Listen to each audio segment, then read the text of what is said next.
I'm Rachael Woody. I'm here with Rick Ensminger at Celilo Vineyard, and it's June 10th, 2016. And my first question for you, Rick, is why wine? Why wine? I don't know the answer to that exactly. It's this area here is just suitable for grapes. There's pears, a lot of pears growing up here on Underwood. Little tiny bit of alfalfa, but the wine grape thing was something that the owner, who was original owner, was Dr McAndrew, and he is a surgeon from Edmonds, Washington. He grew up in the New York grape growing region, and he wanted to have a first-class vineyard. And usually when you say that a doctor owns it, that people automatically think, well, it needs a write-off. That's not the case here. He was really interested in to having a first-class vineyard and quality stuff. And so that's why wine grapes here on this particular spot. Incidentally, he spent many hours and hours going over all kinds of data and stuff to get the location, the temperatures, soil types. He really researched it a huge amount, and he picked this spot. So, was this one of the first vineyards in the area? Yes, in Underwood. We had another one across in White Salmon, but not much going on here for vineyard-wise. Orchards, yes, but not vineyards. Pear orchards mainly. And what year was this particular vineyard planted?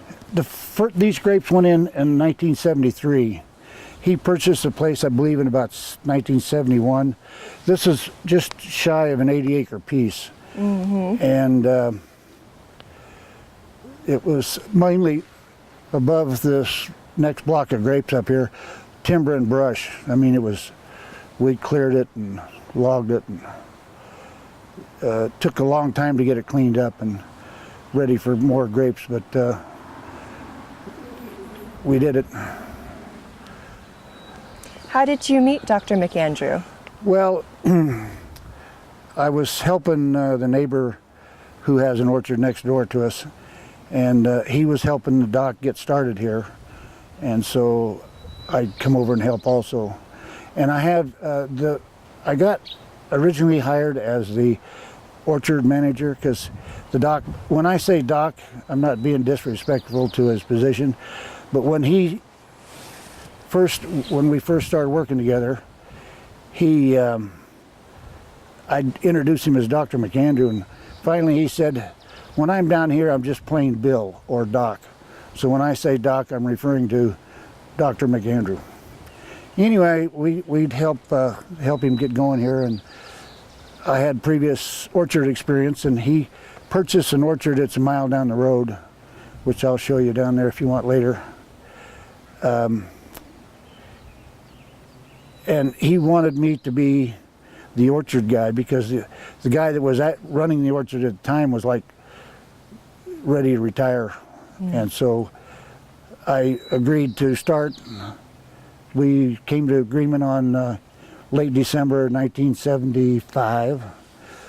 So, and I said, we'll just start January 1st, 1976. So that's when I actually started doing, and my job was the orchard. He had a vineyard guy here from California, and then he moved back to California, him and his wife, and so I kind of inherited the vineyard part of it in September of '76. So, and incidentally, I didn't know the first thing about wine grapes. Didn't even like wine. That's all changed. So how did you get started not knowing anything about the grape growing process? Well, a lot of meetings. We go to a lot of meetings. There was a lot of conferences and things, reading, you know. A lot of it's pretty much, the farming part of it is basically basic common sense type things, you know. And the first harvest was in 1976. We hauled all our grapes to one winery up there in Sumner, Washington, which was a long time ago. So a lot of conferences and a lot of self-learning. Was there any parallels from what you had done with managing the orchard to managing the vineyard too? Well, yes and no. There's, you know, the spraying part and the importance of doing it correctly and that type of thing. Just not really. When in the early days, well, that was early days, 76, but we made a lot of mistakes, and I've always said education is expensive, and we paid our dues or our tuition for sure. Mm-hmm. And some people thought we were crazy for trying to grow grapes here because our annual rainfall right here is 50 inches a year. Mm-hmm. And so some people really thought we were off the charts.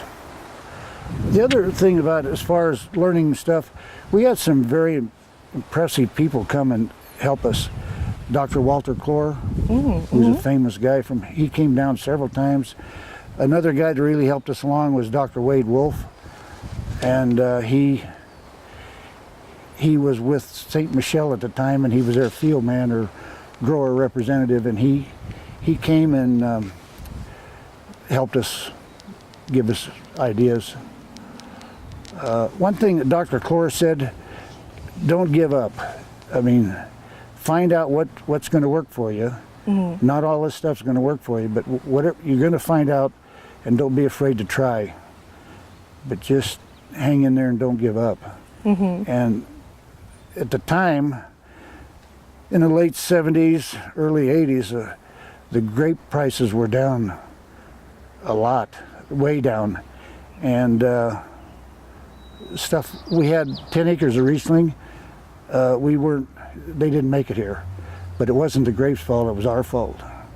We didn't farm it correctly like we do now. We didn't shoot thin or cluster thin, or we had the wrong trellis system for this spot. And so trial and error, a lot of mistakes. So. Mm-hmm. Given all that you've learned for this area, what is sort of the preferred growing method and trellising system and the preferred grapes that grow really well here? Well, mainly whites. We don't really grow much reds. Pinot Noir will do fine. Mm-hmm. We did have Limburger, but now it's in that big vineyard in the sky because they pulled it out. But we just white Gewurz, Pinot Gris, Chardonnay. We've tried quite a few different varieties, different clones. We had 2 clones of this Chardonnay, 2 clones of Riesling, Winty and Davis 108. Davis 108 is one that we can't really do too much with. It needs more heat than what we have. And but the Winty is perfect for this area, for us.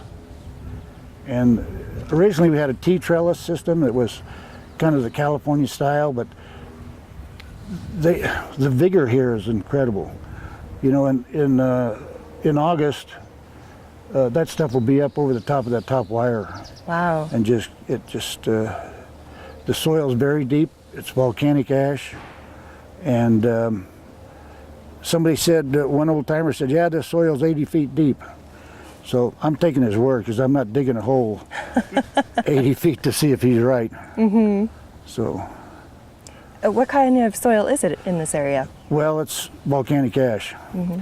We call it shot soil because you can see almost like the little BBs. Oh yeah. Mm-hmm. Yeah. So you have to be careful because there's a lot of people that hit the ground. Whoosh, boom. Yeah. Me included. But yeah, they call it shot soil here, Parkdale soil. But it's Underwood Mountain, which is right there, it's extinct volcano. Oh. And so that's why It's volcanic ash here.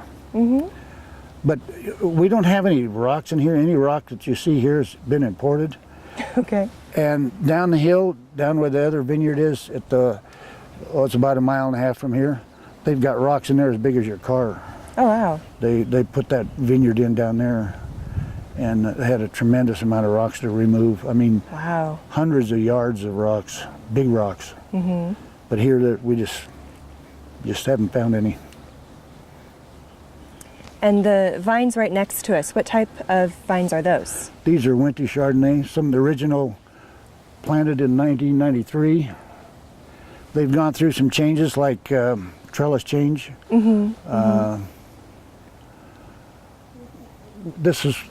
I call this a modified Scott Henry, because if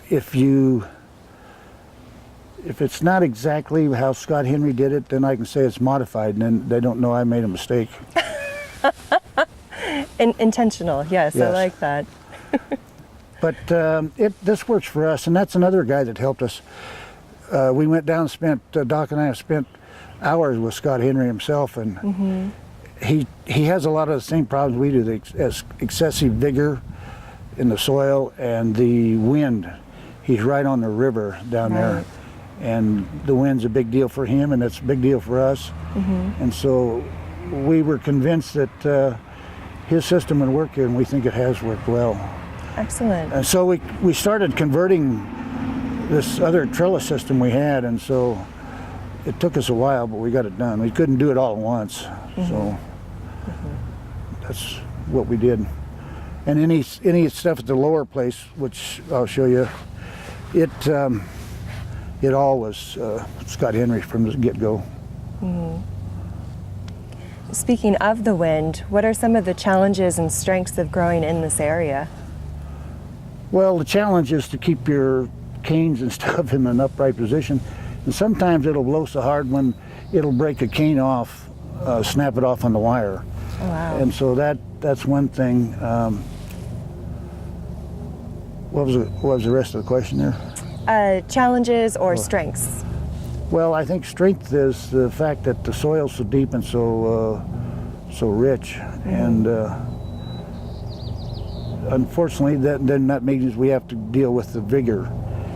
And the idea here is to see two separate fruiting zones, which kind of you can regulate the vigor with a crop load. And we don't irrigate. This is all dry land. There's no irrigation available to us. Right.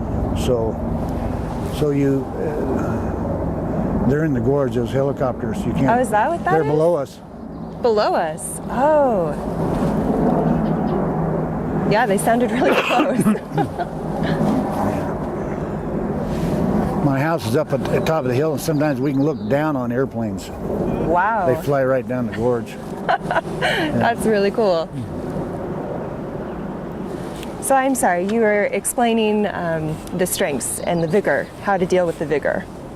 Well, they're like, again, it's just with the crop load, and that's where you can control it. And when you get going, like right now, these are in bloom. You might get a close-up of that if you probably have plenty of pictures of blooming grapes, But not of this vineyard. no. I lost it. Where was that? Vigor. Yes. Yeah, the crop load, you can do that, and it's like as you're going into the season, you kind of get a feel for what kind of season is going to be. A cool season, a hot season. It's like early. We're early this year. This will be the third year in a row we're really early. Last year was the earliest ever that we harvested. And when was that? In September. Even early September, very early at the lower place. But you can adjust your crop load on your feeling for the season. Like, if it stayed like this for another month, cool and windy and sprinkly, and then you might consider thinning a little heavier. And then, or if it's going to be really warm, you can kind of kind of a crapshoot too. It's just like gambling. I mean, you think, well, it's going to be an early season, so you can leave it a little heavier, and the next thing you know, it's snowed in October. So it's just the way it is. Who were some of the earlier wine and grape growing peers in this area? This area, when we started, there was only 2 wineries here. 1 winery down in Vineyard. There was 5 in the state and 4 or 5 in Oregon. So most of the ones that were started aren't here anymore, really. Give me a hint on what we're going for there. Some of the people in this area when we got started, just trying to get a sense of the few people that were here in the 70s, and then like how much that's grown since. One of the earliest guys was in White Salmon, Chuck Henderson, and he had the Mona Lisa Vineyard. A guy named Don Graves down at the Dowsport. I consider those 2 guys the grandfathers of grape growing here. Another guy was Chuck Blanchette from Hood River, had Hood River Vineyards. He was an early guy in Hood River. There just wasn't much going on here. As the years gone by, there's more and more, and there's some more up in Snowden, grapes, and a lot more here on Underwood. A lot of pear orchards have come out and been replaced with grapes. And so I don't have a feel for how many acres of grapes we have up here, but there's 6 or 7 growers up here now on Underwood, maybe 8. And we got a couple of wineries. The one's right down the road down here, another one's up on the hill. Let's see. But early on, it was just not much going on. We had a long time ago, we had a meeting, and people that were interested in growing grapes and the actual grape growers and a couple of wineries, and there was a lot of interest, but not a lot of action. And now there's a lot of action and a lot of interest. So for Celilo Vineyard, who did you guys sell the grapes to in the early days? Well, the first year we sold all to one guy up there in Sumner, and then just dribbled around. 2 of the local guys, Henderson and Blanchette, bought some from us. And then St. Michel showed up, and they got froze out over east. And so they were looking for grapes, and that's where I met Wade Wolf. I was out mowing in the vineyard, and some guy hanging on the deer fence out there. So I stopped and said, what can I do for you? And he said, well, I'm Wade Wolf with St. Michel. And he could see, he was hanging on the deer fence out there. He said, oh, I see you got Chardonnay and some Gophers and some Pinot Noir. And I thought, wow, this guy, he picked it, he hit it. And anyway, he said they were looking for grapes. And I said, well, we only had about probably 20 acres here. I said, you're not looking for a little deal like it. Oh yeah, I said, we'll get any grape we can get. And so we sold to them for 5 years. And then we kind of had some sideline people coming in, and then Rick Small from Woodward Canyon, Ken Wright from Carlton, and that kind of got us going on the map. Rick Small was the first, Ken Wright was the second. I mean, big name winery, And so the part of the success of the vineyard has been the fantastic winemakers that have used the grapes, and they've done some great jobs. And over the years, and so we've now, last year I think it was 25 wineries we sold to. Wow. So from Walla Walla to Willamette Valley and Seattle, just kind of all over Northwest. Was there any talk about starting a Celilo winery? Years ago, the doc thought maybe, but he thought that was way in the future. And unfortunately, he passed away before that happened. And that's, it was something he wanted to do, but not very soon. Right. So in your time here, do you have like a favorite variety of grape to grow or a favorite varietal to drink? Well, like I said, when I first started here, I didn't like wine at all, and now I haven't spit anything out lately. So, but no, I really, the Chardonnay, the Winty Kelowna Chardonnay, it does so well here, and it's not a problem to raise. I mean, it's well suited for this spot. And we'll go down to the other place, but it's really great. If we got into the Gewürztraminer is a big deal. We had a lot of Gewürztraminer, and in the bad days when I was saying when the prices was $200 a ton across the board, even though some of the Riesling was tough to grow, acid high and sugar low, but the Gewürz came through even in ugly years of poor growing seasons.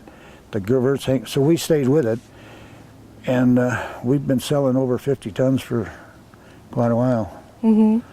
And so, but the Chardonnays are kind of our signature, that and the Gewürz. Pinot Gris doing real well here. We do real well with that. Pinot Noir, that's coming along. We're farming it for the winery that buys it, Syncline, down in Lyle. And a lot of the stuff we farm according to the winery's specs. I mean, they buy it by the acre, by the row, and that's really a great way to do business. Because when the winemaker comes out or their field man and they say, one cluster per shoot or whatever, we customize growing it for the wineries.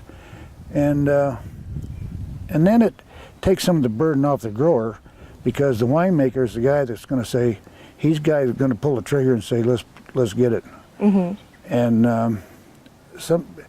a lot of these guys do this by taste. I mean, the numbers are important, but the flavors, the winemaker himself, like Ken Wright or Rick Small or Chris Gorman or some of the guys that really do the big job with the Chardonnay, they're pretty much flavor oriented. Mm-hmm. So you had mentioned that when you came into the vineyard business, you didn't have a love of wine at that time. How did that change? Well, we'd go to a lot of meetings, and usually at lunchtime they'd always have wine, and so once I started having wine with food, it made a big difference. Mm-hmm. And that's when I talk to young people just starting out. I say, try it with food. Don't just sit down and slug down some Cabernet. Start off easy and you start off with food. Mm-hmm. And so just going to the meetings and stuff like that, I started learning to appreciate what I was doing there. Mm-hmm.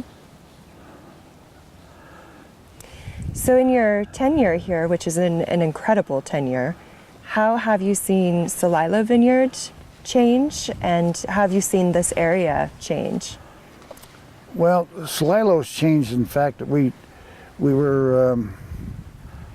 really honed in on what we do, what works for us, and so that was the key to moving it on, and then of course the more we learn, the better job we do, and the more wineries there's kind of a waiting list for some of the grapes, and so that was a novelty, because years ago, I don't know if it was Rick Small or who, I said, I'll give you a couple of tons of this Winty Chardonnay because I think you're going to like it. And so I said, I'll just give it to you. We'll deliver it.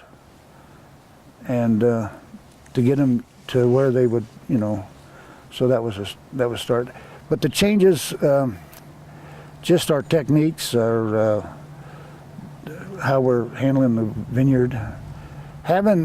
Selling it by the acre, by the row has really been a change, a good change. In the area here,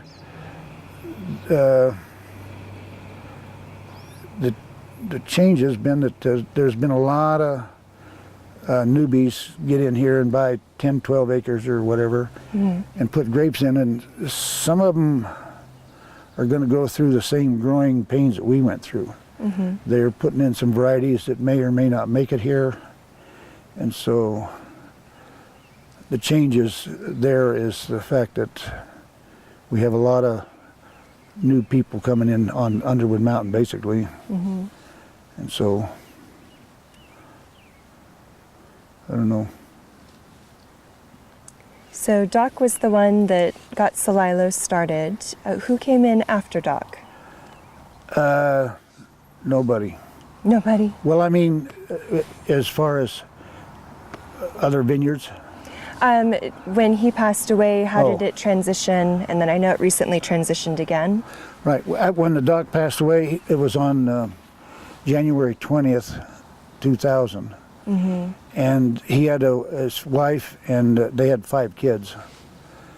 And Mrs. McAndrew said, the farm's got to make it on its own because we don't have the income to support that, because the kids were in school. And yeah, he had 4 kids in college at one time. Wow. So anyway, yeah, with being a surgeon, he had a pretty good income, and he could, I joked with him and say, I need a new sprayer, so you better do some gallbladders or some kind of an operation there to get me a new sprayer. But Mrs. McAndrew said there won't be any more of that deal. So we just, I just ran it with, there wasn't much involvement with the family because they were really busy with their own lives, and the kids were young and starting their own families, and so we just continued on. I tried to do, when we expanded down to Lower Place, I tried to, I knew what the doc was going for, and I kind of stuck to that program that I know he would have approved. Like with the varieties and what we did, we took out some old orchard and put in some stuff in the Lower Place. This place is straight south slope, and down there, we're about probably 1,200 feet elevation here, 1,200 foot. And I keep talking about the Lower Place. It's a mile down the road, and that's where the orchard was. It's gone now, but it's about 900 feet. It's got southeast slope, and there's about probably an average of 4 to 7 days difference in bloom time between there and here. Except for this year, this year and last year, both places are blooming at the same time, which is not, it hasn't happened very often. So, but it's just the difference in the two elevations, 300-foot elevation and that good southeast versus straight south. The other thing, the fir trees across the street are acting like a big barrier for air drainage, and it provides some shade later in the year. So. And then for Celilo Vineyard, I believe it was bought by Corrilesa Estates? Corrilesa Estates. Yes. They've been buying grapes from us for about 10 years, and then Mike Corliss is the man, and he always, they really enjoyed getting the grapes. They're getting the Chardonnay from the Lower Place. And yeah, he has, this is a 6th vineyard, I believe. They have 5 over in Walla Walla area, 2 wineries, fabulous places. And they do a great job with their wines. Got a good winemaker, they got a good organization. So I think with these new people, and they're going to be able to take this to another level. They're going to change some varieties, which probably won't hurt anything, and change the trellis system, and they're willing to try. You know, they know that they're going to make a few mistakes coming and going. So, but if you're not willing to make a few mistakes and learn, that means you know too much already. And then I believe you are transitioning into retirement. What is that like? Well, it's gonna, some of it's pretty darn good, because a lot of the reports and the stuff that we have to deal with, and the government and all the surveys and stuff that you get, it's like I'm giving it to the new guy. I like it. Nice. And I can go, we got grandkids that are in sports, and now we can, usually, you know, that's in September, and we're always in harvest of pears or something, so now I can get to visit and watch the grandkids and travel. We like to travel a lot. In fact, we just got back. That's right. Do you think you'll still keep your hand in the dirt, so to speak? A little bit. This year, you know, I'm assuming I'm going to get them through this season, you know, harvest-wise and everything, hopefully, and as a consultant. And the young man that's taking my spot, he's a sharp guy, and he's young, and he's ambitious, and he knows a lot about the grape business, and so I think they'll do fine. Good. During your tenure here, what were some of the accomplishments you were really proud of? I think probably learning enough to know what's working for us and go with it, and to be able to make the adjustments that we made to make us successful. It's successful because the location, when you go to a meeting, location, that's what they tell you, but that's a true story. Because we found out what we can grow here and what we can't, and so it makes a big difference. But as far as just being able to, I feel that we accomplished what we wanted to accomplish to start with. Coming up with a really classy, quality grape. It's one that suits, you know, fits us right where we're at. And so I guess we've adapted to the spot versus having to adapt to different, you know, varieties and stuff. So yeah, that's what I think. I just like the fact that to think back and think, well, all the mistakes we made, paid our dues, and with the wineries we work with and everything, it's just been that's the accomplishment that I feel is the fact that we were smart enough to figure out what worked for us and what didn't. Or lucky, maybe we were lucky enough instead of smart enough. I don't know. Probably a bit of both. Could be. Could be. Farming, you got to have some luck in that for sure. What was one of the most important things you learned? Patience. That's not been one of my virtues in my life, but in this business you got to, because when we put in something and it didn't work, it took you several years to figure out that it wasn't going to work. So you had to be patient on that. What else was it? What was one of the most important things you learned, or if you had advice to give somebody new, what would it be? Well, I'd give him this advice that Dr. Clore gave us. Don't give up.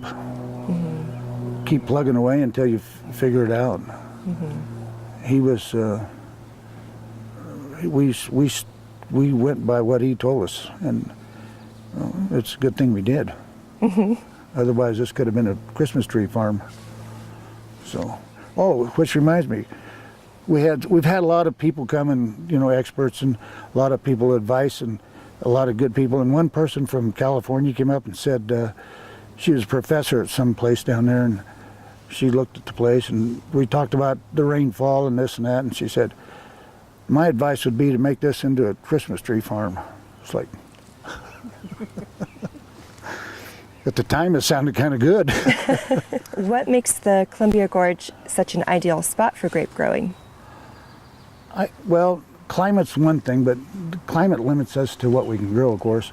But just the fact that the soil here, I believe that it's the soil. And being on the Underwood Mountain, that's a plus because everything goes downhill from here. So the slope and everything is pretty nice. Wind's a challenge, rain's a challenge. Actually, I've never used an insecticide on the vineyard, ever. We use fungicides for mildew, botrytis is our two biggest enemies, and gophers. And gophers. The soil, like I said, has no rocks, and of course that makes it easy digging for the gophers. And it's a hand-to-hand combat with those devils. Wow. Yeah, they're devastating. I imagine they do a lot of damage to the rootstock. Oh yeah. Yeah. Yep. These older vines, you know, they're pretty tough, but young vines, the first 2 or 3 years, it's just, you got to be hand to hand. And there's never-ending supply of them. We had hired a guy to just trap gophers, and sometimes he'd get anywhere between $350 and $700 a month. Oh my gosh. Yeah, that's some, at $2 a head, that's some serious gophers. Wow. Yeah. Yeah, okay, serious problem. He trapped all over out here in Underwood. There's a lot of people that hired him, and thanks to the gophers, his kids went to college and have a nice pickup to drive. And Nice. You've talked a little bit about how this area has changed for the wine industry. Where do you see it going from here? well, it's just going to keep going up because we're having more vineyards coming on the hill here, and we're getting to be known as we're in an AVA here, and and we're getting a lot more recognition, and we're getting some really good winemakers that are, you know, and all the winemakers, not all of them, but some of them in the early days started out, and it was pretty rough drinking for that. But they've really, we've got really some great winemakers in the area. So I think it's just going to grow.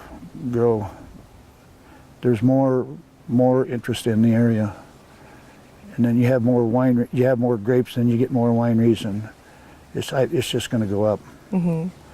Even though, you know, both states, Oregon and Washington, both have had a tremendous increase in number of wineries and number of acres, and the good ones survive, and some of the ones don't survive, but there's always someone coming in right behind them.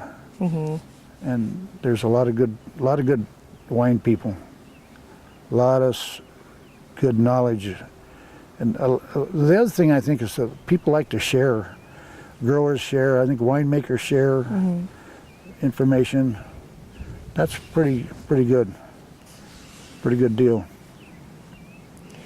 We are in the Columbia Gorge AVA, is that correct? Yes. Which of course is both Washington and Oregon. What has the relationship been like between Washington and Oregon wine people? Pretty much, it's been pretty good. I mean, it's a lot better than some areas. There's, you know, a little bit of competitiveness there between the two, but overall I'd say it's a good relation. So in the early days, it's better now than it was some time ago. Let's put it that way. I know in some other interviews we've done for like the Walla Walla AVA, which is also Oregon, Washington, even just the different laws for the different states can make it quite difficult. Is that similar to in this AVA? Yes, I think it is, and it's too bad because, I mean, you know, the same AVA, and the only thing that separates us is the river, and I think some of the laws and stuff are just between the two states. It's the states that are doing it, not the industry itself. So, and I don't know if, I just don't understand the reasoning for it, some of the rules and regulations. And I don't know a lot of them, but the wineries are saying, you know, we can't do this or we can do that. And so it's like, it's tough. Right. Well, I believe that was all of my questions. Did any pop up for you guys? Yeah? I'd love to know why you decided to go into farming in the first place.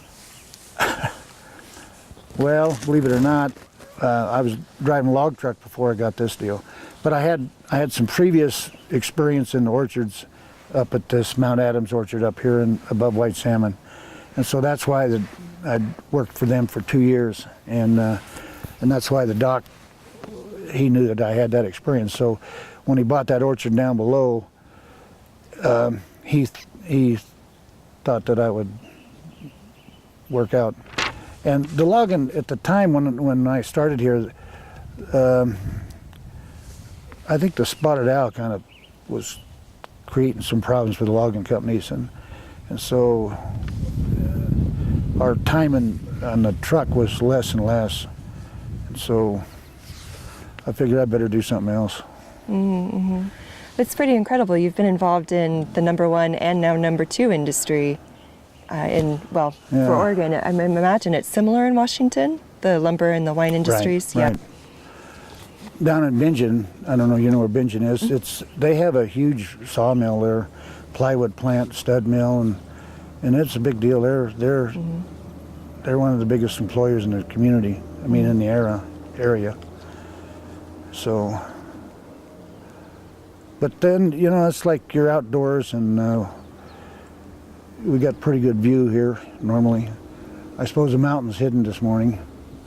Yeah, so far. Hopefully we'll see it later. Because it's just sitting right in our face right there. Mm-hmm. But every time somebody comes up and you want them to see the view, then it clouds up. Bashful. Was there anything that you wanted to talk about, or any questions I should have asked you? I'll probably think about it when we're done here. That usually happens. Yeah. Well, I guess I'd like to say that the success of the vineyard has been really location, and that's due to the doc's dedication to finding the great spot for this, and working with some of the best winemakers in the Northwest. That's really been a big time deal for credibility for the vineyard's success. Mm-hmm. I'd like to say it was all me, but it's not. Well, I think it was a big part you for a long time. Well, I helped, yeah, but I mean, it's there again. It's just I think it's kind of lucky to be able to be in this area with the things, the conditions we have, and it's just made it a lot easier. Mm-hmm. Other than that, I don't know. All right. Well, we can go ahead and end the taping. Thank you so much for your time. Not a problem. And it's beautiful here. Thank you for hosting us.